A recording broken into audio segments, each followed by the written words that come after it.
Je vais plus loin vous dire la prière est au-dessus des médicaments. Je vais médecins peuvent prescrire, peuvent diagnostiquer. Mais par la prière, l'Éternel agit. Je reprends. Par la prière, l'Éternel agit.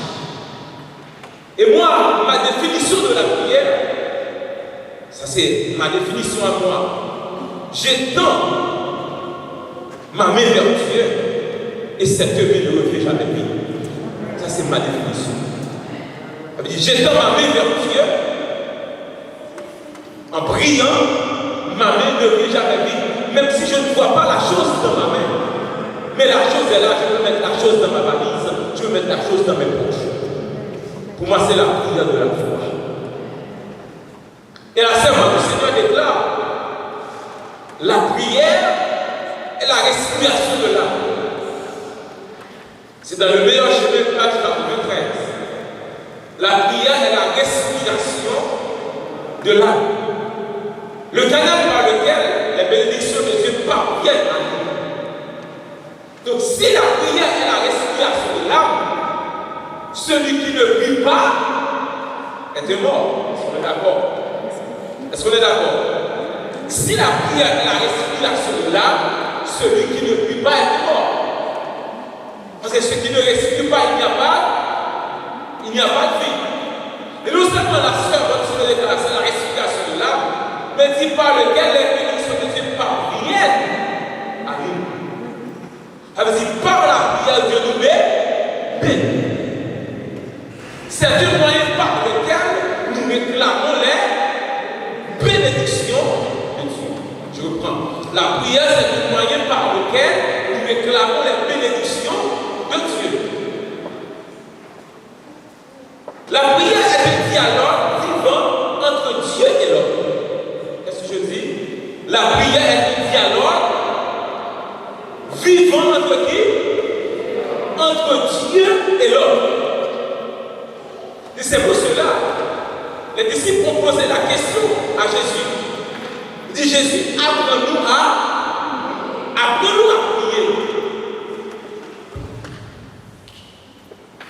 Jésus va répondre, quand tu pries, entre dans ta chambre, ferme ta porte, et prie ton Père qui est, vous n'êtes pas avec moi, et prie ton Père qui est de la suite. Et ton Père qui voit dans le secret, te le rendra. Ma question. Je prie qui? Ton Père. Jésus. Oui, ton Père. Où est mon Père? L'Église dit, où est notre Père? Dans les cieux. Un enfant peut-il demander toutes choses à son Père? Quel est le devoir du Père? C'est de subvenir aux besoins de ses enfants. Vous êtes d'accord? Par exemple, j'ai mes enfants, ils m'appellent papa, achète-moi quelque chose. Ça, c'est une chose courante. Ils disent que j'ai terminé le travail, papa, achète-moi quelque chose. Et les enfants attendent que papa va arriver avec quelque chose. C'est parce qu'ils savent. Et quand le Père, c'est à moi de subvenir à leurs besoins. Et Jésus dit, ferme ta chambre. Rentre dans le lieu secret. Et prie ton Père qui est dans les cieux. Non seulement ton Père est dans les cieux, mais ton Père qui va dans le secret te le donnera. Maintenant, cela veut dire, il y a plusieurs types de prières. Je peux faire aussi des prières secrètes. Sans même parler. Et Dieu, mon Père qui est dans les cieux, va entendre ma prière. La prière, bien-aimé, n'est pas une récitation, mais une relation personnelle avec le Créateur. La prière n'est pas une récitation. Ça fait mal, pour cette parenthèse, on demande à quelqu'un de prier, il écrit sa prière. Pour lire une prière. Je ne sais pas. Mais il faut laisser s'inspirer par le Saint-Esprit. C'est C'est pour ça qu'on appelle la prière par l'esprit. Je vais vous dire quelque chose qui m'a. Des fois, je me planifie pour un moment de prière pour une chose bien spécifique. Et puis je me mets à genoux, je chante, je me mets à genoux pour prier. Je n'ai jamais demandé la chose. Parfois c'était le plan, mais ce n'était pas le plan de Dieu. Et c'est pour cela, la prière, c'est pas une investigation. Par exemple, j'ai ce problème avec mes enfants souvent. Ils ont la même chose à dire. Ils disent non, non, c'est pas comme ça, prier. Prier, c'est parler à Dieu comme on parle à son plus intime ami. Je reprends. Prier, c'est quoi? Parler à Dieu comme on parle à son plus intime ami. Il n'y a rien qui soit impossible de dire à Dieu. Quels que soient vos problèmes, quel que soit votre choix aussi, par la prière, on peut dire à Dieu. Mes frères et sœurs, alors dans la prière de Jésus, lui-même a confiance. Si voici comment vous levez, voici comment vous levez, notre Père qui est, que ton nom, notre Père qui est, mon Père n'est pas ici.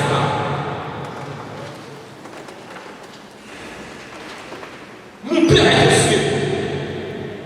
Que tu sois une date à l'Éternel, la terre est ce qu'elle en fait. Le monde est ce qu'il a. Donc le monde est ce qu'il habite appartient à qui? À l'Éternel. Et l'Éternel, notre Père, est où? Est bon? Est aux cieux. Si mon Père est aux cieux, je peux demander à mon Père de me donner la guérison. Si mon Père est aux cieux, je peux demander à mon Père du pain. Si mon Père est aux cieux, je peux demander des choses terrestres. Mais le plus important pour moi, ce n'est pas demander mon Père des choses terrestres, c'est demander mon Père que je sois dans son royaume. Parce que si mon Père est aux cieux, si mon Père est aux cieux, je suis héritier de mon Père. Est-ce qu'on est d'accord? Est-ce qu'on est d'accord? On est héritier de Dieu et toi héritier de Christ. Donc si je suis héritier, je peux réclamer ce qui m'appartient. Alors en allant par la prière, en allant à Dieu, on réclame ce qui nous appartient. Par exemple, il a dit dans Isaïe, c'est par ces maîtresses que nous sommes guéris. Si je suis guéri par les maîtresses de Jésus, par la prière, je vais accomplir le cadeau de guérison. Si je suis délivré à la croix, parce qu'à la croix, Christ a tout payé, si Christ a tout payé pour moi à la croix, je peux aller à Christ aussi pour lui dire j'ai besoin de quelque chose, parce qu'il est prêt.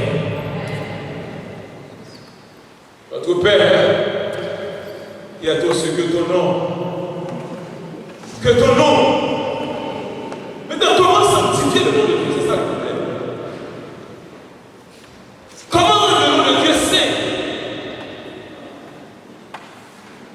Parfois, nous allons par la prière directement. On ne sanctifie pas le nom de Dieu, c'est élever le nom de Dieu. Je vais vous donner un exemple. Par exemple, quand vous commencez à prier, et je dois le dire, nous devons montrer nos membres comment prier. D'abord, il faut élever le nom de Dieu. C'est comme ça qu'on sanctifie. Dis Père, je te loue. Père, je te glorifie. Tu es Dieu, tu es Seigneur, tu es le Créateur, le roi des rois, le Dieu des dieux. Il n'y a personne avant toi, personne après toi. Tu fais toutes choses. Tu es bon, tu es bienfaisant, tu es miséricordieux, tu es là. Et maintenant, par exemple, on a dit que tout le monde soit sanctifié. Jésus a dit que ton règne, il y a le problème.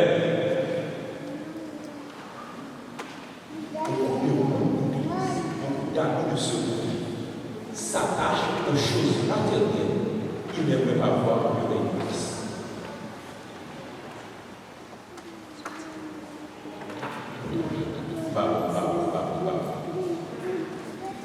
Que ton règne,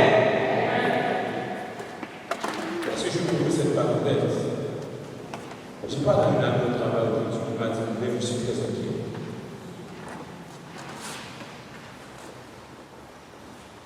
Il m'a dit, est-ce qu'on va avoir une troisième guerre mondiale? Il m'a dit, quand je vois que les États-Unis ont bombardé le monde, question où va cette guerre. Je lui ai dit, il faut que le règne de Dieu s'établisse. C'était ma réponse.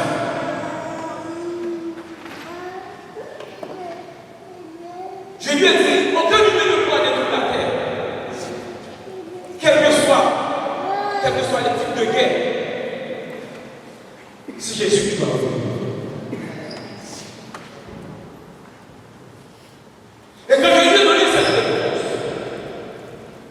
c'est ce qu'il m'a dit. Quand est-ce que ce jour va arriver? Je lui ai répondu. Personne ne fait de journée l'heure. Mais prépare-toi. Le règne des cieux. Que ton règne vienne.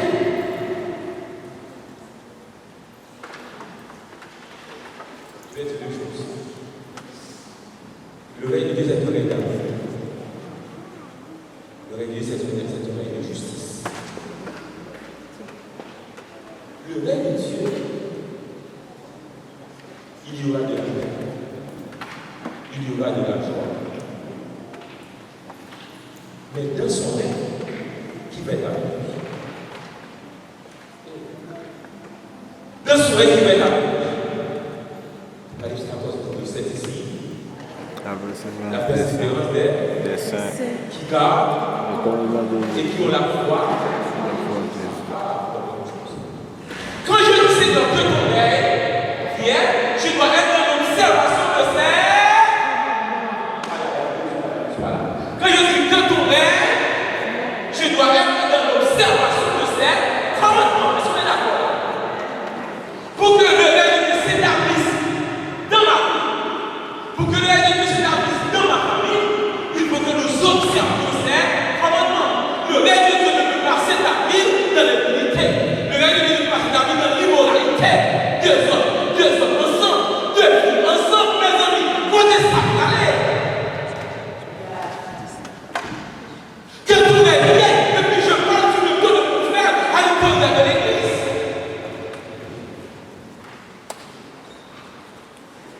Je suis à l'église chaque sabbat, je dis que tout est bien, et puis quand même ma vie. Peut-être vous pouvez passer de la vie à la mort ce soir. Mais retournez Jésus sur la là. C'est la bonne question. Que ton règne, que ta volonté soit faite. C'est le problème. Nous aujourd'hui, nous voulons que notre volonté soit faite, mais nous la volonté de Dieu. Ça c'est mélangé. Par exemple, dans nos prières, nous voulons l'exaucement de ce que nous voulons, mais pas de ce que Dieu veut. Que ta volonté soit faite sur la terre comme au ciel. Et Jésus a dit après ça, qu'est-ce qu'on va de nous dire? Donne-nous. Donne-nous. Mais il y a un problème. Beaucoup de chrétiens, ils transgressent les commandements de Dieu pour la nourriture, pour le vêtement, pour le pain. Beaucoup de chrétiens transgressent les commandements de Dieu pour le pain. Est-ce que j'avais demandé, je voulais faire ce rappel, j'avais demandé le peuple d'Israël après la sortie d'Égypte. Ils étaient dans le désert. Dieu les a fait venir de la manne. Ils allaient chercher la manne. Pour chaque. Mais quand c'est le sabbat, ils devaient prendre comment? Et s'ils gardent pendant la semaine pour lui, qu'est-ce qui s'est passé? Infect. C'était gâté, défait. Mais quand le sabbat s'intéresse, qui les avait nourris? Qui les avait nourris? Quel amour de voir? Demande à Dieu le pain quotidien, puis faire des compromis pour avoir le pain quotidien.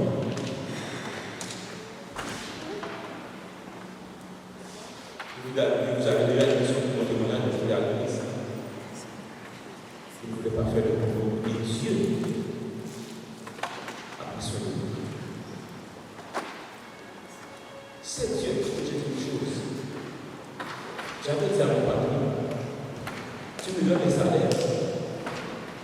pas toi qui penses sur moi, c'est Dieu qui pense sur moi. Il m'avait dit si tu me fais à tout service, je vais être mon Dieu en relation. Donne-nous aujourd'hui. Est-ce que vous croyez que Dieu est capable de vous donner du pain? Si vous croyez cela, ne faites pas de soucis de pouvoir observer le sabbat. Ne dites pas de pouvoir observer le sabbat parce que tu dois travailler pour avoir ton pain. Explique-moi ta puissance et vous allez voir comment Dieu va vous. Donne-nous aujourd'hui notre pain. Pardonne-nous nos offenses, comme nous aussi pardonnons à ceux qui nous ont. Et la plus que vous pardonnez votre frère, c'est à cette même mesure que Dieu vous pardonne. Vous l'avez dit hier soir, il y a une relation verticale, il y a une relation horizontale. Je veux supplier chacun de vous de pardonner les uns les autres avec le Christ. Pardonne-nous comme nous pardonnons aussi à ceux qui nous ont. Ne nous induis pas dans la tentation, mais délivre-nous du mal. Parce que nous appartient dans tous les siècles et la puissance et la gloire. Amen. Regarde. Première chose, glorifier le Dieu. Deuxième chose, demandez votre pain. Confessez, pardon nos offenses, confessez vos péchés et glorifiez encore le nom de Dieu. Combien d'étapes je donne la prière de Jésus? Élevez le nom, sanctifiez le nom de Dieu. Demandez votre pain quotidien. Ensuite, pardonnez, demandez pardon pour confesser vos péchés. Et ensuite, élever la voix de Dieu, glorifier le nom de Dieu. Voilà. La prière ne change pas.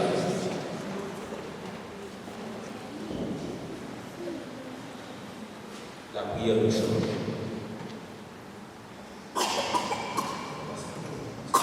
La prière ne change pas du tout.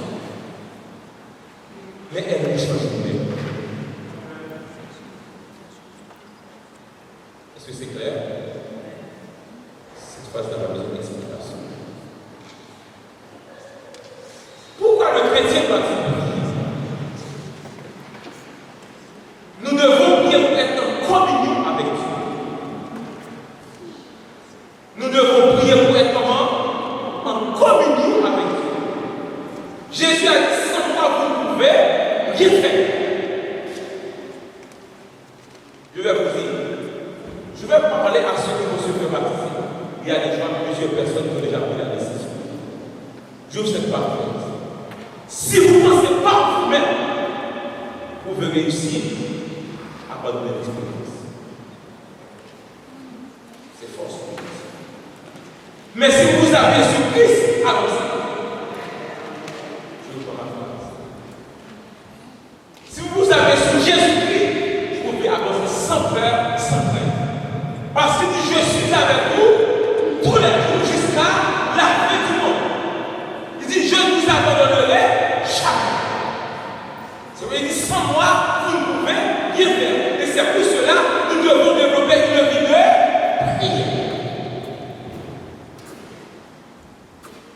La prière entretient notre communion avec Dieu comme une vie avec le Seigneur. Je vais l'expliquer. Ça, c'est là. La branche est là. La branche doit attacher pour être nourrie. Et si la branche est coupée, qu'est-ce qui passe? Il n'y a pas de vie. Mais automatiquement, nous ne sommes pas en prière. On est détaché à Christ. Il n'y a pas de vie. Lorsqu'on prie, on est connecté à Christ. Maintenant, qu'est-ce qu'on fait? Quand on est connecté à Christ, nous sommes nourris par Christ. Amen, amen, amen. Quand on est connecté à Christ, Christ nous guérit. Quand on est connecté à Christ,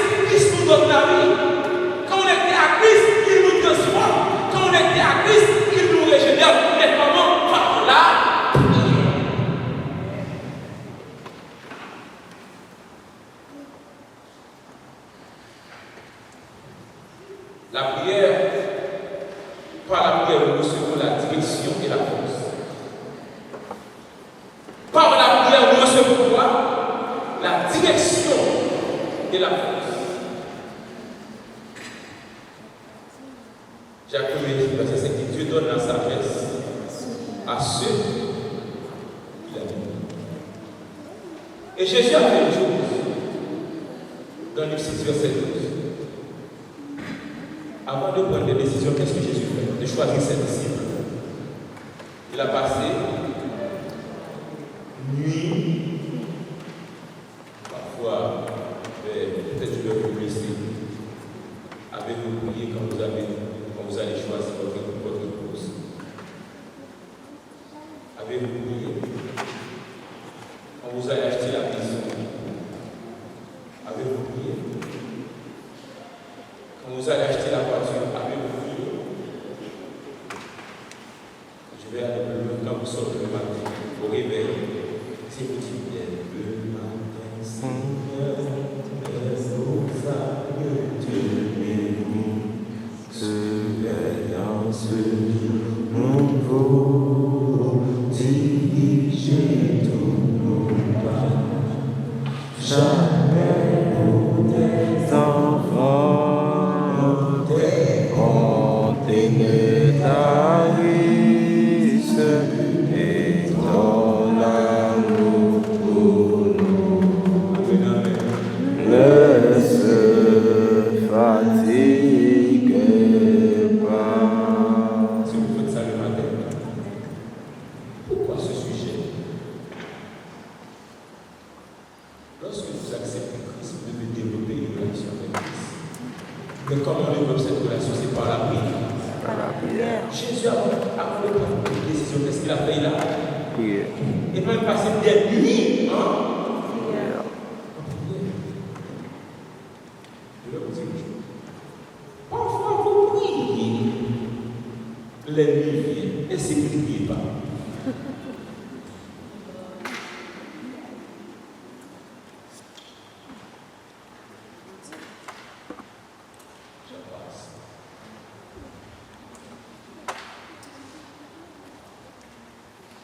Par la prière aussi, nous devons intercéder pour les autres. Là, je cherche des intercesseurs. La prière d'intercession. Je vais prendre un exemple simple. Le peuple d'Israël a péché, faisant un idole. Moïse, comme intercesseur, a fait quoi? Il a intercédé.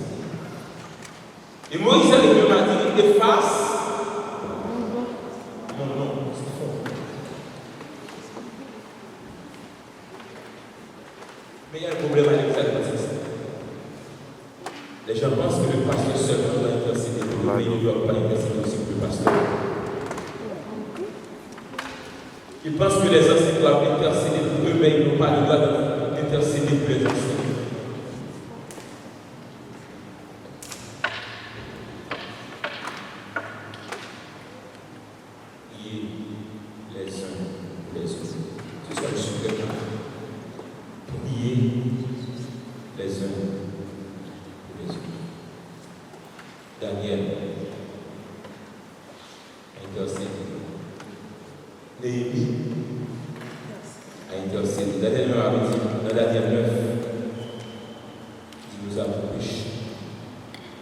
Nous avons commis une victime.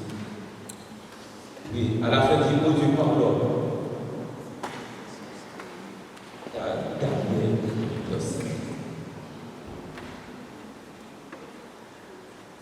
Et bien, mes frères et sœurs,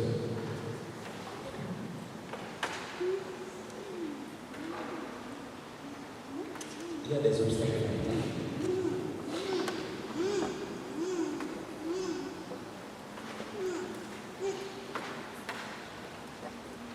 Le grand obstacle à la péché, c'est le péché de notre vie.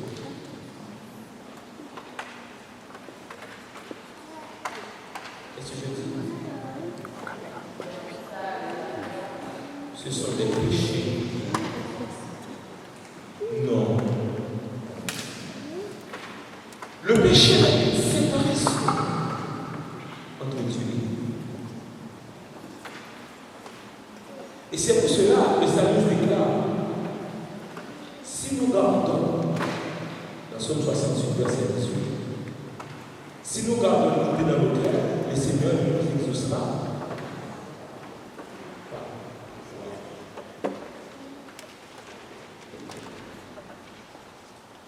Le péché est une séparation entre nous et Dieu. Et c'est le péché qui empêche à Dieu de nous écouter.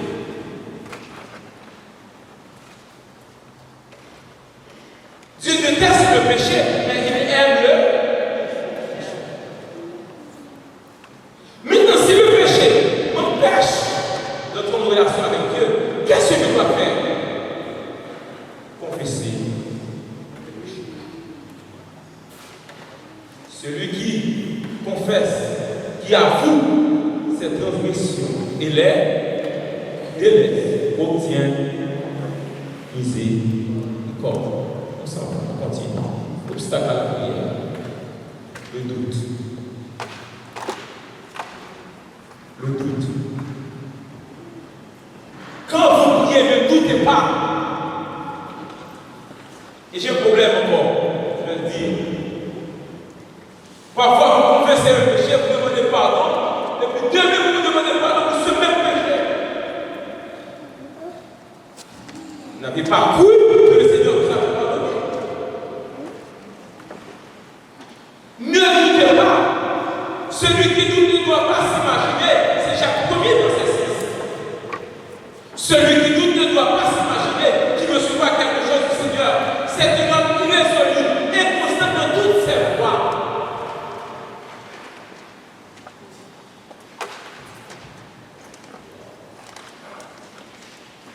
L'incrédulité. Celui qui doute ne recevra rien. Lorsqu'on refuse de se soumettre, Dieu ne répond pas. Ça veut dire soumettez-vous à Dieu. Résistez au diable, il fuira. Il y a un endroit que je vais continuer. L'orgueil. L'orgueil. Lorsque notre cœur s'enfle, Dieu résiste aux orgueils, mais il fait grâce aux hommes. Dieu résiste aux orgueils, mais il fait grâce. Humiliez-vous donc sur la puissance de Dieu, afin qu'il puisse élever autant de vous et décharger vos sur de tous vos soucis. Amen. Déchargez-vous sur de tous vos soucis, car lui-même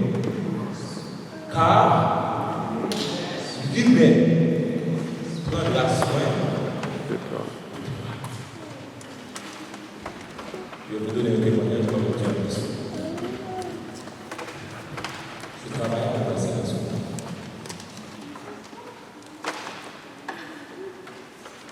J'étais super besoin. Le patron à l'époque, j'avais demandé une augmentation pour moi. Il m'a dit ce que tu veux, ça n'arrivera jamais. Tu ne pourras jamais avoir de promotion de maison. Il m'a dit, vous êtes arrivé à votre plus haut niveau parce que vous êtes superviseur, vous pensez que vous pouvez défendre les petits employés. Il m'a dit, bon,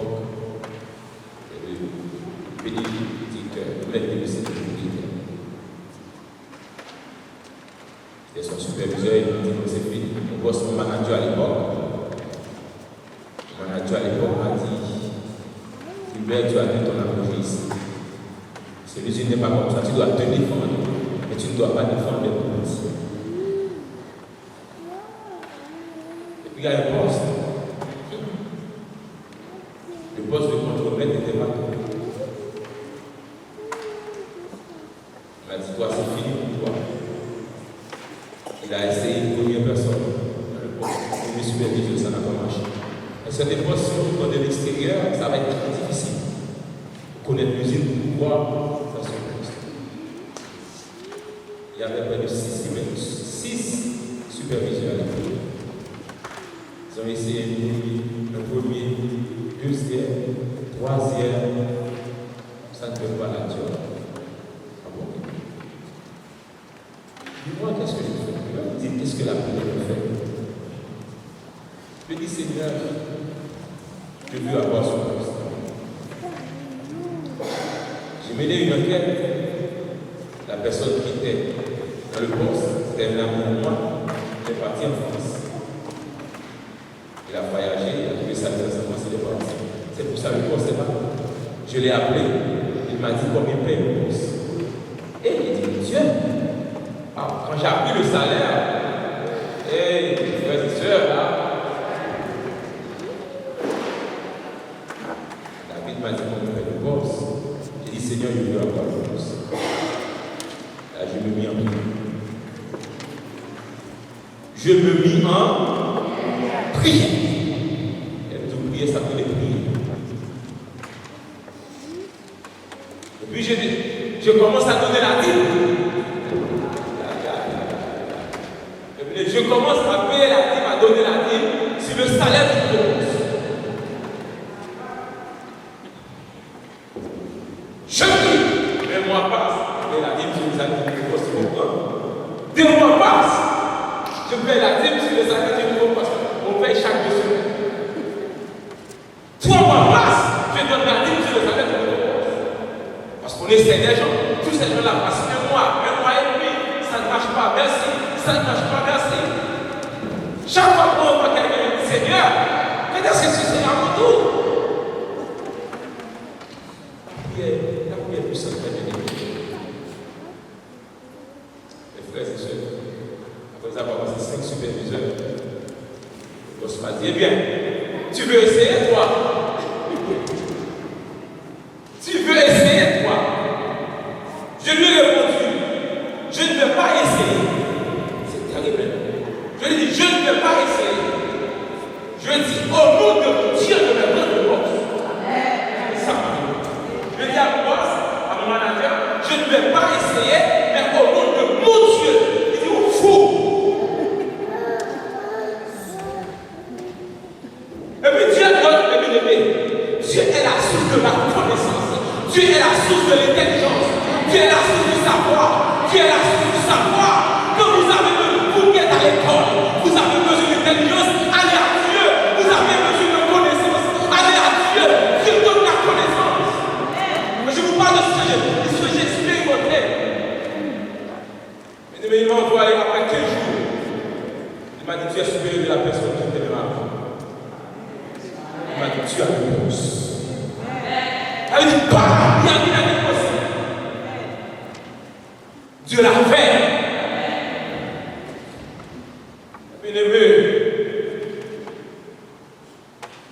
Recommande de charger sur vous de tous vos soucis, car il va prendre soin de vous. La routine spirituelle, les prières faites sans le cœur sont rejetées.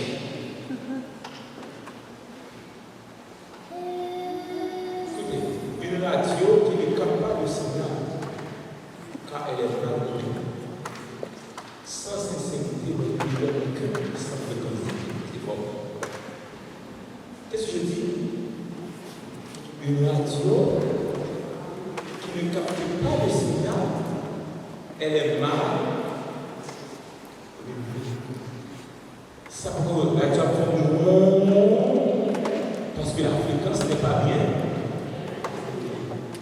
Mais sans sincérité dans notre prière n'est plus sans fréquence. La dureté du cœur, la grande miséricorde est un obstacle à la prière. Jésus a dit, lorsque vous êtes debout faisant votre prière, si vous avez quelque chose contre quelqu'un, pardonnez, afin que votre Père qui est dans les cieux vous pardonne, aussitôt vous offrissez. De même que Christ vous a pardonné, pardonnez-vous. aussi de l'avance. Et je ne peux pas le faire aussi. La mise en place familiale, c'est le grand obstacle de la vie. Marie et madame ne peuvent pas ça. Quand dans un foyer, Marie et madame ne peuvent pas ça, ça fait obstacle à la vie.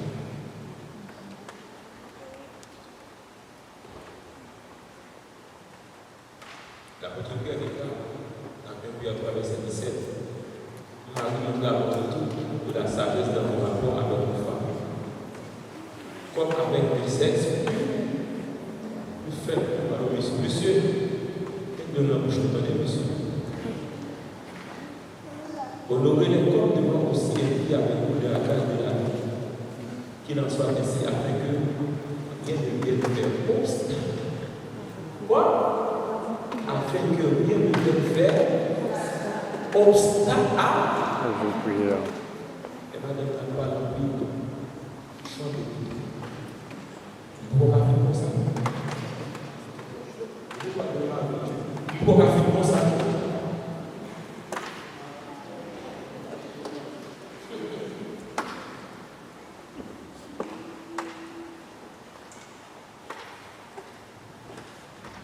La négligence. L'apôtre Jacques dit, vous ne demandez pas, vous ne recevez pas parce que vous ne demandez pas. Je vais vous dire des choses.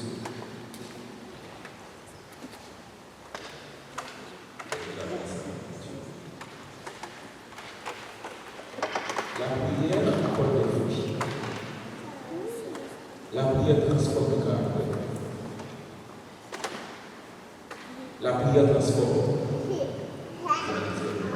La prière transforme le caractère. Regarde, Daniel a prié. Daniel priait chaque 3 fois le jour.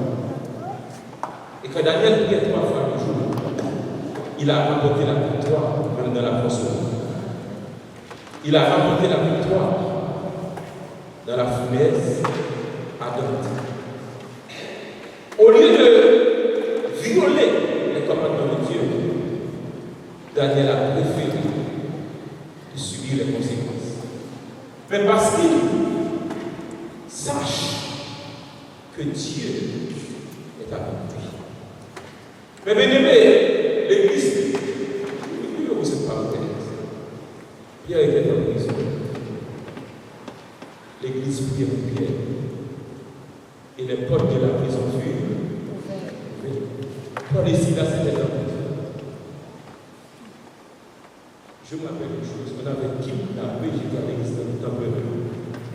On avait kidnappé. Je me rappelle ça. En plein sabbat. Mais comme ça, vous avez des problèmes. Si l'église est cancelle, quand les gens ont des problèmes, vous allez voir la puissance de Dieu. Ça va mal à on dit l'église va utiliser.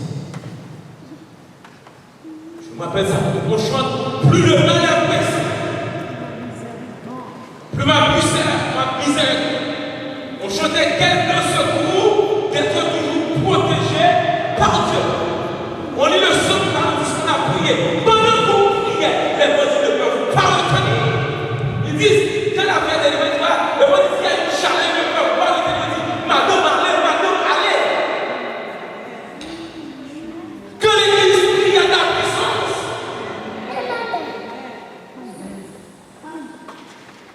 La prière donne la paix.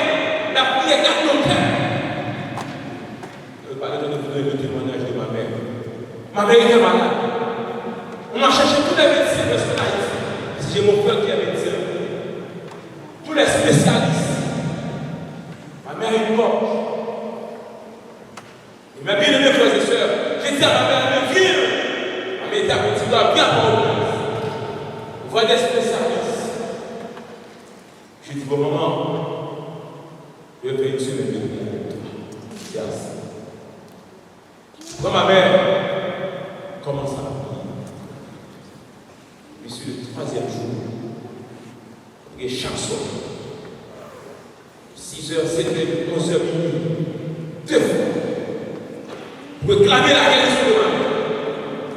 Et après, il peut devenir dans les attributions.